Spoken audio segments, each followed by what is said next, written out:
This is a true story from my life, something I had to bury for a long time just to move on. It's about how the people closest to you can build you a beautiful cage, just so they can watch you break when they tear it all down. The city lights of Chicago glittered below us like a carpet of fallen stars, the view from the rooftop bar at the peninsula almost too perfect to be real. It was my 25th birthday, and 100 of our closest friends were gathered, their laughter echoing against the glass partitions.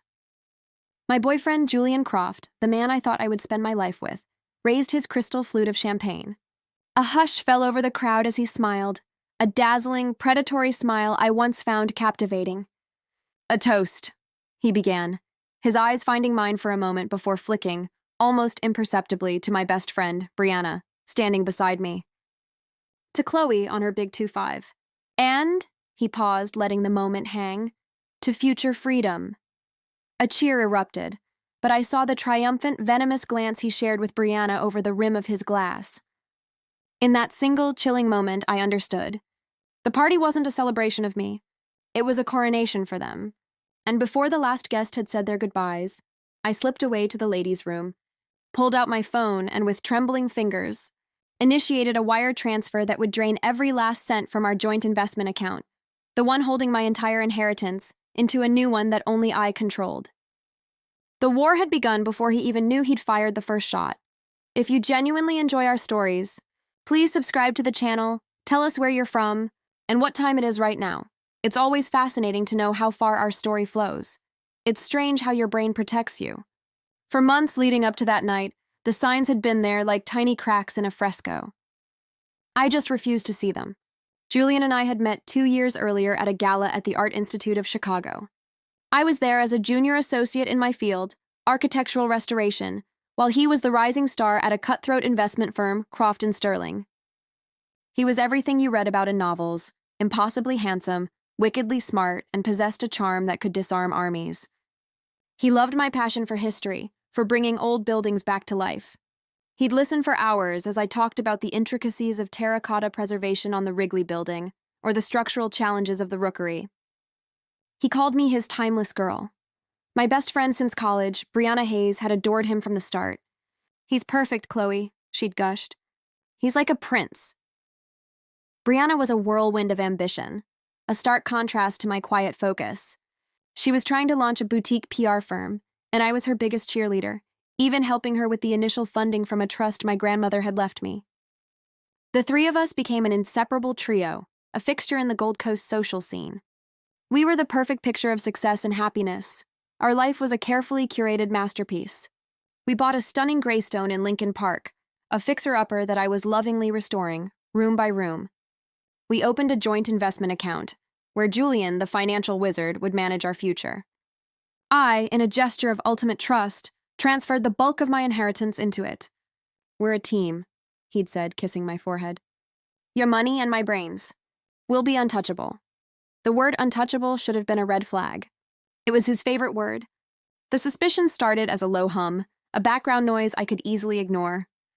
There was the weekend he was supposed to be in New York closing a deal, but a charge for 2 dinners at Olivia, our special occasion spot right here in Chicago, appeared on the credit card statement.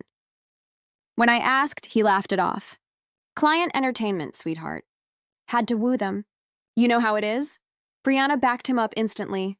"Oh my God, Chloe, you're not seriously questioning him? The man works himself to the bone for you, for us." She'd started saying us a lot. Then there were the whispers I'd overhear at parties, the sudden silences when I approached a group Julian and Brianna were in. They'd break apart, smiling too brightly.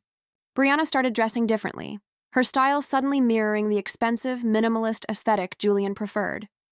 She'd claimed a mysterious, wealthy older man was spoiling her. The real shift happened about a month before my birthday. We were having dinner with Julian's boss, the formidable Alistair Finch, a tech billionaire who looked like he'd been chiseled from granite and fury. Finch's entire portfolio was managed by Julian's team. The man was paranoid, ruthless, and famously litigious. During dinner, Finch was talking about loyalty. "It's the only currency that matters, Croft," he'd grumbled, staring at Julian with unnervingly intense eyes. "Betrayal isn't just a business expense. It's a terminal diagnosis." Julian had placed a hand on mine under the table, squeezing it. "Loyalty is everything to me, Alistair. I'd be nothing without the people I trust. His words were for Finch, but his eyes were on me, cold and assessing. Later that night, I couldn't sleep. I found him in his study, staring at a complex flowchart on his monitor. It was filled with acronyms and offshore company names. When he saw me, he slammed the laptop shut with a speed that was almost violent. "Just modeling some aggressive growth strategies for Finch," he'd said, his voice tight. "It's complicated." I believed him. I wanted to believe him. The human heart has a desperate, foolish capacity for belief. But the toast, to future freedom, was not a crack in the fresco. It was a sledgehammer. The way he looked at her, the way she smirked back at him, it was a confession. They weren't just having an affair. They were celebrating a victory, my future, and their freedom was contingent on my destruction. Standing in that marble bathroom, the thumping bass of the party vibrating through the floor, I felt a strange calm wash over me. The grief and shock were there, but they were buried under a sudden, unfamiliar layer of ice. I wasn't just a heartbroken girlfriend. I was a target, and they had just revealed their position. The wire transfer confirmation screen glowed on my phone. $6.7 million. My family's legacy. It was safe for now. I splashed cold water on my face, smoothed down my dress, and walked back out to the party with a serene smile. I found Julian by the bar, laughing with a client.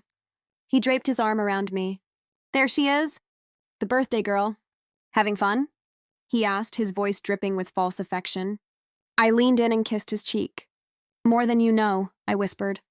"Thank you for the toast. It was clarifying." He looked at me, a flicker of confusion in his eyes, but I just smiled and walked away to cut my cake. They thought the game was over. They didn't realize I had just decided to learn the rules. And my first rule was simple. When someone tries to burn down your life, you'd better be the one holding the gasoline. They wanted freedom. I was about to show them what it really meant to be trapped. The morning after my birthday party was a study in silence. The Greystone felt cavernous, each footstep on the old hardwood echoing the hollowness in my chest. Julian had left early, a text message his only communication. "Big day at the office. Left you a present on the counter. Happy birthday, my love." On the marble island sat a small velvet box from Tiffany's, a peace offering. A lie, I didn't open it. The transfer of my inheritance had gone through at 3 a.m. The joint account, which we had both painstakingly built, or rather, which I had funded and he had managed, was now an empty shell. I felt a grim satisfaction, a flicker of power in the overwhelming sea of pain. But I knew this was just the opening salvo, a move made from instinct, not strategy. Julian was a predator and I had just wounded him. He would come for me, and he would be merciless. I spent the day in a fugue state, alternating between numb disbelief and white-hot rage. I replayed the last 2 years in my head, but now every memory was tainted. Every loving glance, every shared secret, every promise for the future was reframed through the lens of that single venomous look he'd shared with Brianna. They hadn't just betrayed me, they had curated my life as a prelude to my own ruin. They had used my love as a tool and my trust as a weapon. By afternoon, the first call came. It was Brianna. Her voice was syrupy sweet, oozing fake concern. "Chloe, oh my God, are you okay? I've been calling all morning. Julian is worried sick. He said you left the party so abruptly last night." "I was tired," I said, my voice flat, devoid of emotion. "I was practicing. I was learning to build a wall." "Well, you missed quite the after-party," she chirped. "A few of us went back to your place. He was telling everyone how proud he is of you." The slip was so casual, so effortless. "Julian's place?" It was already his in her mind. "Was he?" I asked, staring out the window at the gray Chicago sky. "Totally. You're so lucky, Chloe. He's a king. A king, yes. And every king needs a kingdom." I realized with a sickening lurch that our home, my restoration project, was part of it. Our names were both on the deed. The business ventures I'd helped fund for Brianna, the social connections I'd provided Julian. I was the foundation of the empire they were building for themselves. My inheritance was just the treasury they were planning to raid. I hung up without another word. The next call was from Julian an hour later. The charm was gone. His voice was cold, sharp, and deadly. "Chloe, we have a problem." "Oh?" I said, feigning innocence. "The JV Sterling account. It's been emptied. $6.7 million gone." I'm assuming it's a bank error, but I need you to confirm you didn't authorize any unusual activity. I moved my money, I said simply. My inheritance. I put it in a more secure account. There was a long, dangerous silence on the other end of the line. I could almost hear the gears turning in his brilliant sociopathic mind. Why would you do that, Chloe? He asked, his voice deceptively calm. I was thinking about your toast, I said, letting a little of the ice seep into my tone. To future freedom, it inspired me to secure my own. The explosion was instantaneous. Are you out of your mind? That money is leveraged. It's tied up in investments, in positions I've taken. You can't just pull it out. You've created a massive liquidity crisis. This is a breach of our agreement, a breach of trust. The hypocrisy was so staggering it was almost comical. He was furious, not because I had discovered his affair, but because I had disrupted his financial planning. My heartbreak was an inconvenience. My financial self-preservation was a declaration of war. You will put that money back, Chloe, he snarled, his voice dropping to a menacing whisper. You will put it back by the end of business today, or I swear to God I will financially obliterate you. You have no idea who you're dealing with. The line went dead. The threat hung in the air, thick and suffocating. He was right about one thing. I had no idea. Not really. I knew the charming Julian, the ambitious Julian. I had not yet met the Julian who would obliterate. That's when I knew I couldn't do this alone. I needed a professional, not a lawyer, not yet. I needed someone who operated in the gray spaces. Someone who could dig up the truths that people like Julian and Brianna buried under layers of wealth and lies. My father, before he passed away, had been a forensic accountant. He used to tell me stories about the financial ghosts he hunted, the hidden assets, the shell corporations, the dark money trails. He had a contact, a man he'd used for surveillance and information gathering on particularly slippery cases. A private investigator named Marcus Thorne. I found his number in my father's old leather-bound address book. The office was in a gritty, unmarked building in the West Loop, a world away from the gleaming skyscrapers where Julian operated. Marcus was a cliché in the best way possible. Late 50s, tweed jacket, smelled faintly of stale coffee and cynicism. He listened to my story without interruption, his expression unreadable. When I finished, he took a long sip of his coffee. So the boyfriend is a snake and the best friend is a viper. They're playing you for your inheritance and planning to dump you. And you, in a fit of commendable foresight, grabbed the cash before they could. That's about the size of it, I said, feeling a tremor in my hands. And now he's threatening to obliterate you, Marcus finished. He leaned back in his creaky chair. This Julian Croft. He works for Alistair Finch. I nodded. A slow, grim smile spread across Marcus's face. People who work for Alistair Finch don't make idle threats. And they don't get messy. They get surgical. If he's coming for you, he's not going to be slinging mud. He's going to be laying sophisticated legal and financial traps you'll never see coming until they've sprung. He looked at me, his gaze sharp and assessing. The $6 million was a good move. A great first move. But it was a defensive one. To win this, you can't just play defense. You have to go on the attack. You have to find his secrets, his weaknesses. You need to know exactly what he's planning, not just for you, but for everyone. Especially Alistair Finch. He was right. Julian's rage wasn't just about the money I'd taken. He'd mentioned it was leveraged. He'd said I'd created a liquidity crisis. My inheritance wasn't just sitting in an account. He was using it. And whatever he was using it for, it was clearly something he didn't want anyone, especially his paranoid billionaire boss, to know about. So, Marcus said, leaning forward, do you want to document his affair for a divorce settlement, or do you want to find out what he's really hiding? My resolve hardened. The ice in my veins felt less like fear and more like purpose. I want to know what he's hiding, I said, my voice steady for the first time in 24 hours. I want to know everything. I want the kind of leverage that doesn't just win a fight. I want the kind that ensures he can never fight again. Marcus's grim smile returned. Good, he said, pulling a notepad towards him, because that's the only way you're going to survive. Julian's counterattack was faster and more brutal than I could have imagined.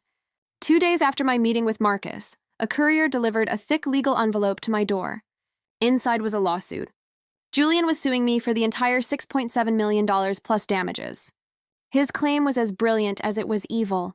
He alleged that I had a history of mental and emotional instability, that in a fit of delusion, I had illegally misappropriated joint marital assets. He wasn't just my boyfriend in this narrative. He was my long-suffering de facto spouse, and I was the hysterical woman who had stolen from our shared future.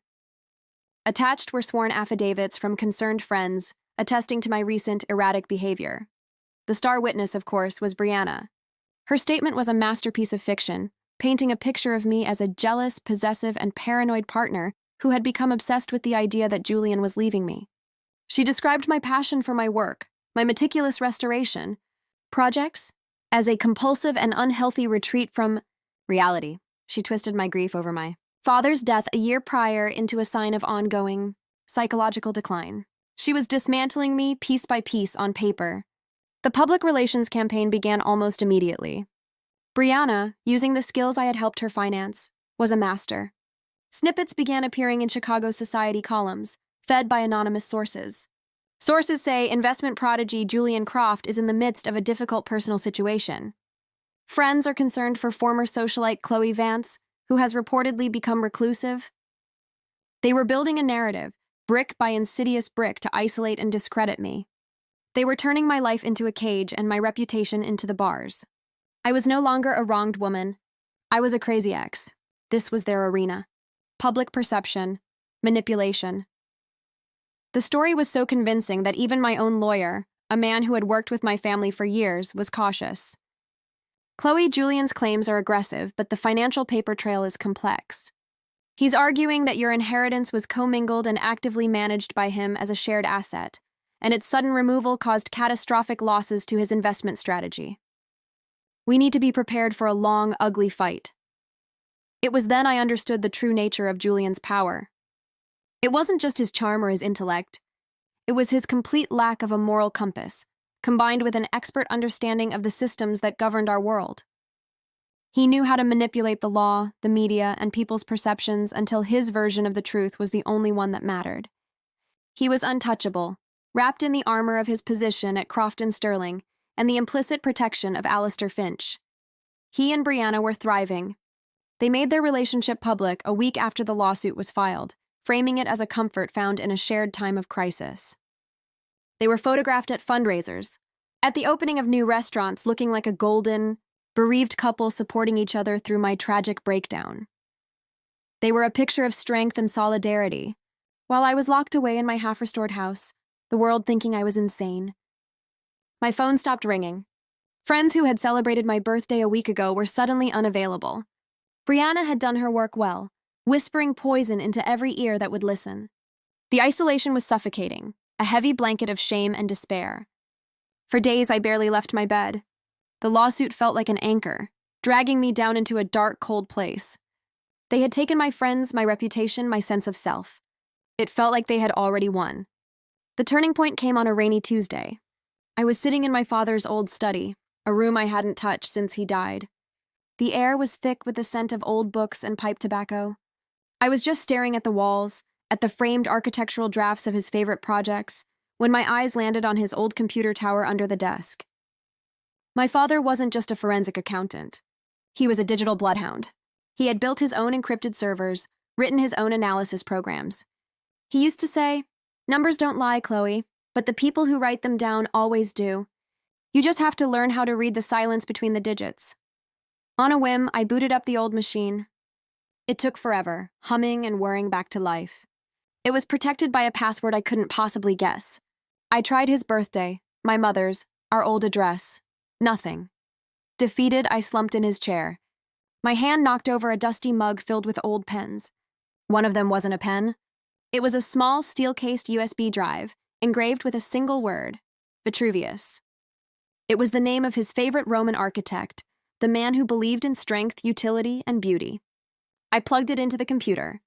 A simple password prompt appeared on the screen. I thought about my dad, about his philosophy. He believed every structure had a key, a load-bearing truth that held it all together. What was his? I typed in the answer, Firmitas Utilitas Venustus. Strength, utility, beauty. The screen flashed and I was in. The drive contained a suite of custom-built software. Programs with names like Ledger,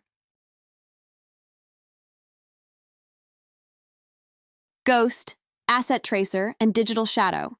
It was his entire professional arsenal, a toolbox for finding the financial secrets of the world's most powerful people. Staring at that screen, I felt a shift inside me. The despair began to recede, replaced by a cold, hard resolve. Julian and Brianna thought they had all the power. They wielded the law, the media, and social influence like weapons. They thought I was a fragile artist, a timeless girl who could be easily broken. They had forgotten who my father was. They had forgotten what I was made of. I was a restorer. I didn't just fix the surface of things. I stripped away the grime, the false facades, the layers of paint and plaster to find the original structure, the truth underneath. I knew how to identify a forgery. I knew how to spot a weakness in a foundation. And Julian's entire life, his entire empire, was a magnificent, glittering forgery. And I had just found my father's tools to prove it. My grief was no longer an anchor. It was a whetstone. And I was going to use it to sharpen myself into the weapon I needed to be. The legal battle, the social exile, they were no longer a prison. They were a smokescreen. Behind it, I would work. I would learn. I would hunt. They wanted to obliterate me? I was going to excavate their lives down to the bedrock and expose the rot they had built their kingdom on. The war was no longer about survival. It was about demolition. My house became a war room. The dining table, once set for dinner parties, was now covered in financial statements, legal documents, and surveillance photos from Marcus. Days were spent with my lawyer, playing defense, filing motions, and responding to Julian's endless, draining legal maneuvers. Nights were spent in my father's study, learning his methods, immersing myself in the cold, hard logic of forensic accounting. It was like learning a new language, a language of deception. I learned how money moved through the dark, through shell corporations registered in the Cayman Islands and anonymous wire transfers that bounced between continents in milliseconds. Marcus was my guide in the physical world. His first report was a gut punch. He confirmed with photographic evidence that Julian and Brianna's affair had been going on for over 18 months. They had started just a few months after Julian and I had gotten serious. Every vacation we'd taken, Brianna had coincidentally been in the same city. Every late night Julian spent at the office, he was with her. Marcus's photos were brutal, grainy images of them kissing in a quiet bar in Wicker Park, entering a boutique hotel in the Gold Coast, holding hands on a secluded stretch of the Riverwalk. He even uncovered the source of Brianna's PR firm's seed money. It hadn't come from a secret admirer. It had been funneled from one of Julian's offshore accounts, an account that I now suspected was filled with more than just his commissions. Seeing the proof, the timeline of their deceit, should have broken me. Instead, it fueled me. It burned away the last vestiges of the trusting, naive woman I had been. She was a ghost now. In her place was someone cold, methodical, and patient. My first move was against Brianna. She was the softer target, her power entirely derived from Julian and her carefully constructed social standing. I started by feeding information to a notorious Chicago gossip blogger, a woman Brianna had once called a bottom-feeding parasite.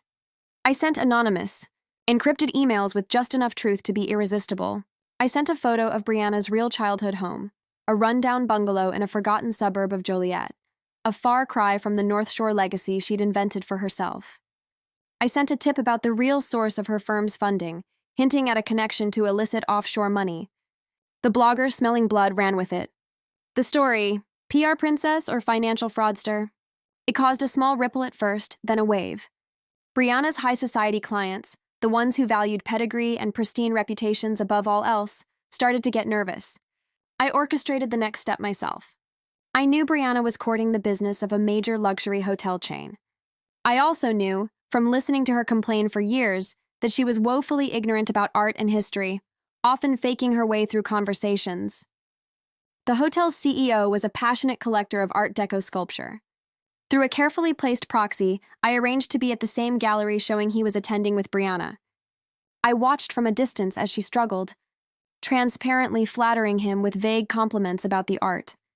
Then, as my proxy had arranged, the gallery owner approached the CEO and introduced me as one of Chicago's most brilliant restoration experts. The CEO's eyes lit up. He turned to me, ignoring a flustered Brianna, and began asking detailed questions about a particular bronze casting. For 10 minutes, I gave him a masterclass in Art Deco history, technique, and preservation. I saw the moment of dawning realization in his eyes. the moment he saw Brianna for the amateur she was. She lost the account the next day. It was a small victory, but a satisfying one. I was using my expertise, the very thing she had mocked in her affidavit, to dismantle her. But Brianna was just the opening act. The real target was Julian. Night after night, I sat at my father's desk, using his software to analyze the tangled web of Julian's finances.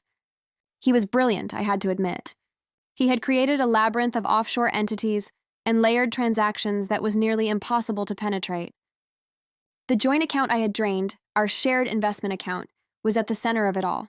He hadn't just been using my inheritance as leverage for standard investments. He was using my clean, legitimate money as the base layer for something far dirtier. He was cycling it, blending it with other funds, and moving it through a series of shell companies. The purpose was clear. He was laundering money. The question was, whose money? The answer, I suspected, was Alistair Finch's. Marcus had a source inside Croft & Sterling, a disgruntled junior analyst. The source confirmed that Julian was in charge of a special discretionary fund for Finch, a black box account with minimal oversight, intended for high-risk, high-reward ventures. Julian was Finch's golden boy because he delivered impossible returns. And now I knew how. He was skimming, siphoning off small percentages from Finch's massive transactions, running them through his laundry system, and pocketing them. My inheritance had been the perfect clean capital to mix with Finch's dirty money, making the entire blend harder to trace. The liquidity crisis I had caused by pulling my money out wasn't just a problem for him. It was a threat to his entire secret operation. He must have been scrambling, plugging holes, covering his tracks. This was the leverage Marcus had talked about. This was the weapon. But I needed more than just a theory. I needed irrefutable proof. A smoking gun that would stand up not just in court, but in the court of Alistair Finch's paranoid fury. And Julian was too smart to leave a simple paper trail. The final piece of the puzzle had to be on his work computer, behind the firewalls of Croft & Sterling, protected by layers of corporate security. Getting it would be impossible. But as my father used to say, every fortress has a key. Sometimes it's a weakness in the wall, and sometimes it's the arrogance of the man who built it. Julian's arrogance was his great flaw. He believed he was the smartest person in any room. He believed he was untouchable. And I knew, from 2 years of living with him, every detail of his digital life, his password patterns, his security question answers, his favorite software. I started to formulate a plan. It was audacious, dangerous, and probably illegal. But they had left me with nothing to lose. They had threatened to obliterate me. They had no idea how much I had learned from the rubble. The plan to get inside Julian's digital fortress was terrifyingly simple, relying not on complex hacking but on simple human nature, specifically Julian's ego. I knew he was a creature of habit and pride. Every year, his Business School Alumni Association hosted a major networking gala at the Drake Hotel. He never missed it. It was a chance for him to gloat, to perform, to reinforce his status as the most successful graduate of his year. He would be there and his guard would be down, his mind on scotch and self-aggrandizement. Marcus's job was reconnaissance. He spent a week mapping out the Drake's security, its Wi-Fi network, and the gala's layout. He identified the blind spots, the network vulnerabilities. My job was the bait. I hired a tech contractor, a specialist in network security, the kind of person who doesn't ask too many questions when the pay is good. Following my instructions, he set up a rogue Wi-Fi hotspot, a honeypot. It would be named Drake Executive Guest, a name so plausible no one would question it. When Julian connected, the hotspot would intercept his data, a digital wiretap. But I needed more than just his web browsing. I needed his keystrokes. I needed his direct login to the Croft & Sterling servers. For that, I needed to get him to log into his work portal while connected to my network. This is where Brianna came in, though she would never know it. I knew she would be at the gala with Julian, playing the part of the supportive, powerful partner. I also knew her deepest insecurity was her perceived lack of intelligence compared to Julian and his colleagues. I used this. Through another anonymous tip to the same gossip blogger, I planted a story that was set to publish on the evening of the gala. The story hinted that a major financial scandal was about to break at a prominent Chicago investment firm, and that the SEC was looking closely at a certain golden boy manager and his unusually high returns. I made sure to include details so specific that only Julian would know they could have come from an insider. The night of the gala, I was miles away, holed up in a nondescript hotel room with my tech contractor and a bank of monitors. Marcus was on site, feeding me information through a hidden earpiece. "He's here," Marcus's voice crackled. "Peacocking by the ballroom entrance." Brianna's on his arm. She looks nervous. The trap was set. As the night wore on, Julian drank, mingled, and absorbed the adulation he craved. Then, around 10 p.m., my blogger source sent me a text. The story was live. Within minutes, Marcus's voice was urgent in my ear. "Brianna is on her phone." Her face just went white. "She's showing it to Julian." I could picture the scene perfectly. Julian, his confidence punctured by a pinprick of fear. His first instinct wouldn't be panic. It would be control. He would need to log into his system immediately. He'd need to check his accounts, verify his firewalls, and make sure his tracks were covered. "He's moving," Marcus said. "Heading for the lobby, away from the crowd. He's looking for a quiet corner." "Is he on his phone or his laptop?" I asked, my heart hammering against my ribs. "Laptop. He just pulled it out of his briefcase." Perfect. He would need the stability of his laptop for the work he was about to do. And in a crowded hotel, he'd be looking for the strongest, most reliable Wi-Fi signal. "He's connecting now," my tech guy said, his eyes glued to a screen filled with scrolling code. A second later, a green light blinked. "We have him. He's on our network." I held my breath. Now came the moment of truth. Would he log into his secure work portal on a public network? Normally, no. But he was arrogant, a little drunk, and now, thanks to my planted story, he was spooked.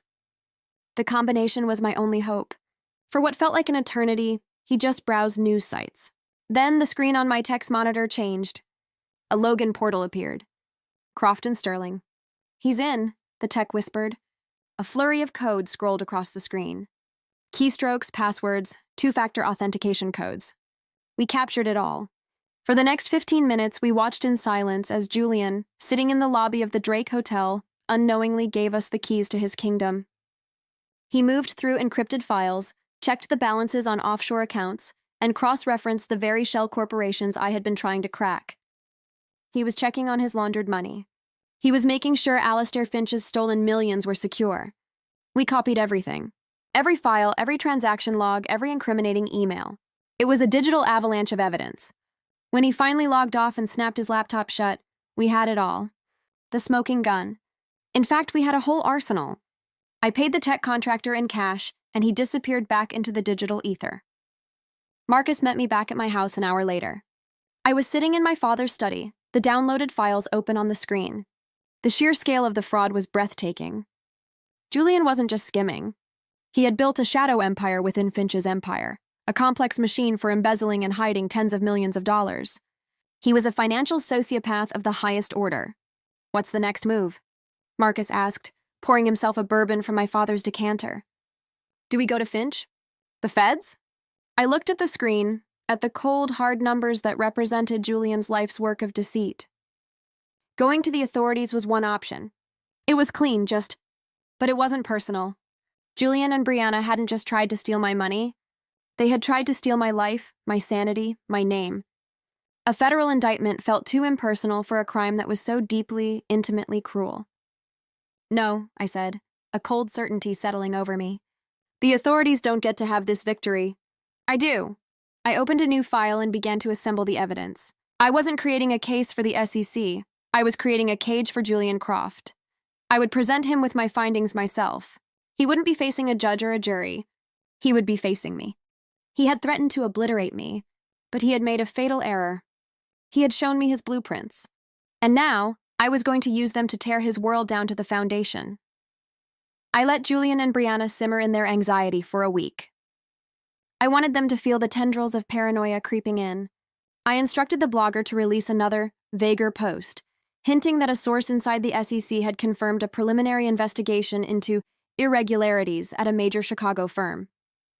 It was a complete fabrication, but it would be enough to send Julian into a state of managed panic. He would be triple-checking his work, running deeper diagnostics, and in the process, confirming to himself that his systems were impenetrable. He would feel secure in his own brilliance, making the eventual fall that much harder. The final confrontation needed a stage.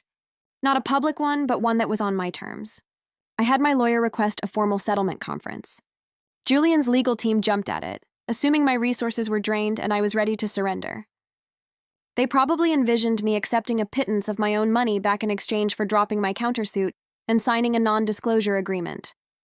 They booked a conference room at a neutral law firm in the Loop, a sterile glass-walled space 20 floors up, overlooking Millennium Park.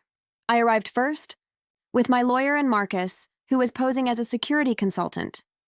I didn't bring a briefcase full of legal pads.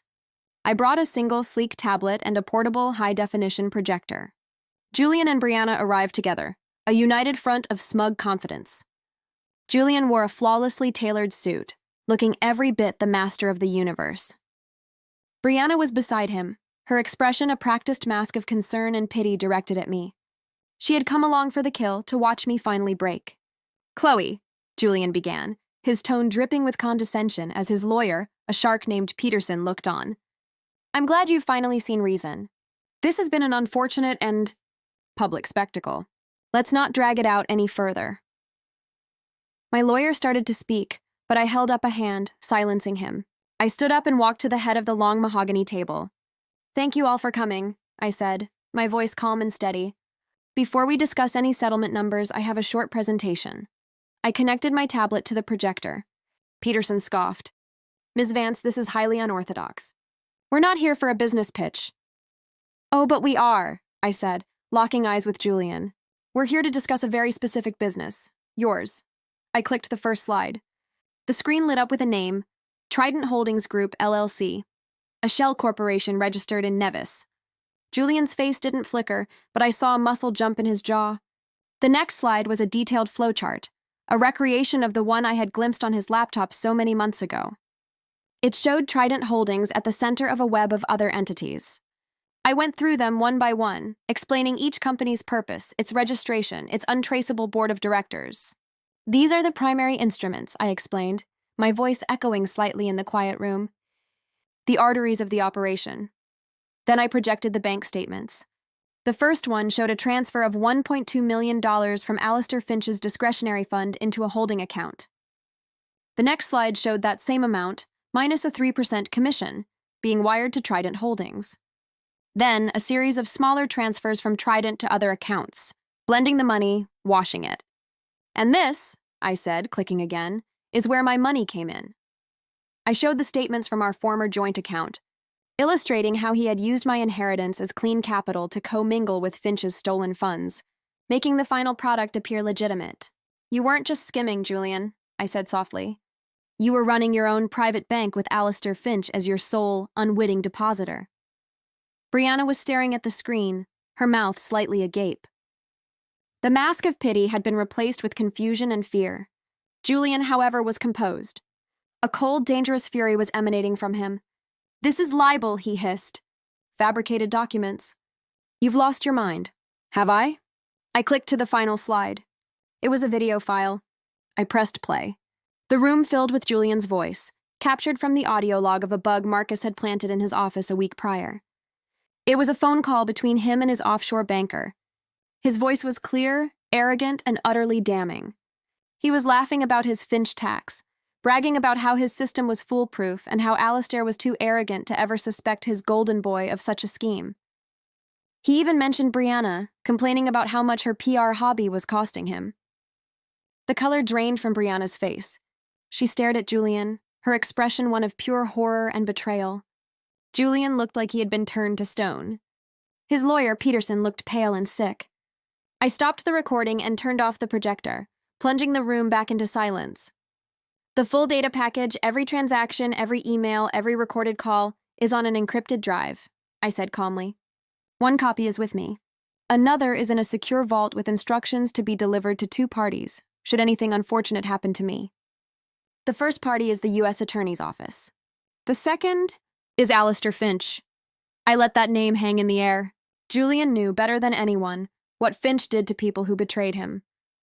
It would be swift, total, and it wouldn't end with lawyers. "So, here is my settlement offer," I continued, walking back to my seat. "It's non-negotiable. 1. You will drop this lawsuit and any and all claims against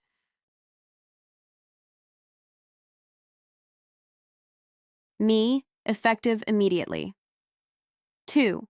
You will sign over your half of the Lincoln Park Greystone and any other joint assets to me for the sum of $1. 3. You will personally repay the full seed money for Brianna's firm with interest directly to my account. Not from a stolen fund, from your own pocket. I paused, then looked directly at Brianna, who seemed to have shrunk into her chair.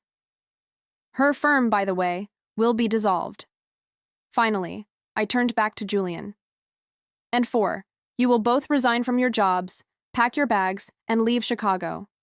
I don't want to see your faces at a gala, read your names in a column, or hear your voices on the wind. You will disappear. If I even sense that you are still in this city, the drive goes to Finch. I leaned back in my chair. Those are my terms. You have 5 minutes to accept. Peterson, the lawyer, was frantically whispering to Julian, but Julian wasn't listening. He was staring at me, his eyes filled with a pure black hatred I had never seen before.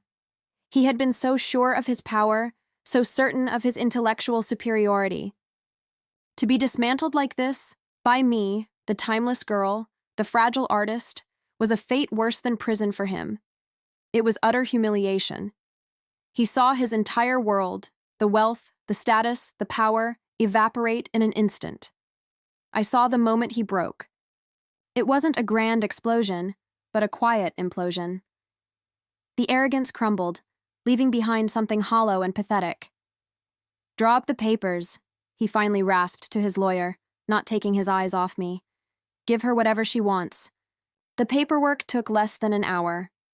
Julian and Brianna signed everything in dead silence, their hands trembling slightly. They were ghosts already, their vibrant, confident facades stripped away, leaving only the pale, frightened outlines of who they used to be. Brianna couldn't even look at me.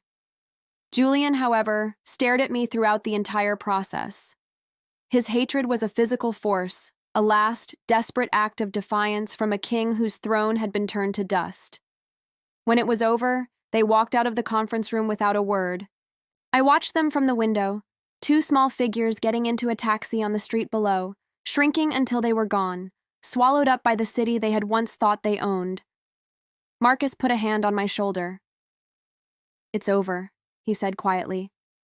My lawyer was beaming, shaking his head in disbelief. Chloe, I've never seen anything like it. But I didn't feel triumphant. I didn't feel the ecstatic rush of victory I had expected. I just felt quiet. The rage that had fueled me for months had burned itself out, leaving behind a clean, empty space. I had won. I had taken back my life, my home, my name. I had done what I set out to do. I had demolished them. After they were gone, I went to the Art Institute, the place where I had first met Julian. I stood for a long time in front of a painting by Monet, a blurry, beautiful landscape of water lilies. He had once told me he loved this painting because it showed how something chaotic could appear beautiful from a distance. He was wrong. The beauty wasn't in the illusion. It was in seeing the individual, messy, honest brushstrokes up close. It was in seeing things for what they truly were. In the following months, I poured myself back into my work. I took on the project of restoring an old, dilapidated theater in Uptown, a once grand palace that had fallen into ruin. It was a massive undertaking, requiring me to strip away decades of neglect and decay, to get down to the bones of the building and bring it back to life. Some days, standing on the scaffolding high above the stage, covered in dust and plaster, I would think of them. I wondered where they had gone, what pathetic, smaller lives they were now living. But the thoughts were fleeting, like ghosts in the rafters. They had no more power over me. They were just part of the rubble of the past, the end.